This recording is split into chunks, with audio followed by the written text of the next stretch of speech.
সুনামগঞ্জের দোয়ারা বাজারে হিন্দুদের বাড়ি ঘরে হামলা ঘটনাস্থল পরিদর্শন করেছে জাতীয় নাগরিক কমিটির প্রতিনিধিরা।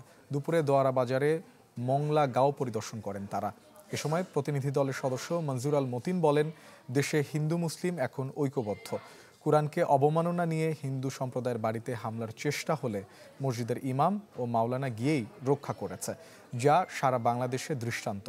এছাড়াও তিনি আকাশ দাসের শাস্তি দাবি করে বলেন, যারা ক্ষতিগ্রস্ত হয়েছে তাদের ক্ষতিপূরণ সরকারকেই দিতে হবে। এ সময় জাতীয় নাগরিক কমিটির অন্য সদস্যরাও উপস্থিত ছিলেন। মানুষের বাড়িতে হামলা, মানুষকে অনিরাপদ করা, তাদেরকে শিশুসহ জঙ্গলে পালিয়ে যেতে বাধ্য করা, এটা আমার বাংলাদেশের চিত্র হতে পারে না। এবং এরা আগেও দীর্ঘদিন এখানে সম্প্রীতির সাথে ছিলেন এবং কারা এই ঘটনাগুলোর পেছনে ইন্ধন দিচ্ছে সেটা খুঁজে বের করা খুব জরুরি। বছর শেষের খুশি নগদে হবে বেশি। নগদ পেমেন্টে নির্দিষ্ট ক্যাটাগরির কেনাকাটায় 300 টাকা পর্যন্ত ক্যাশব্যাক।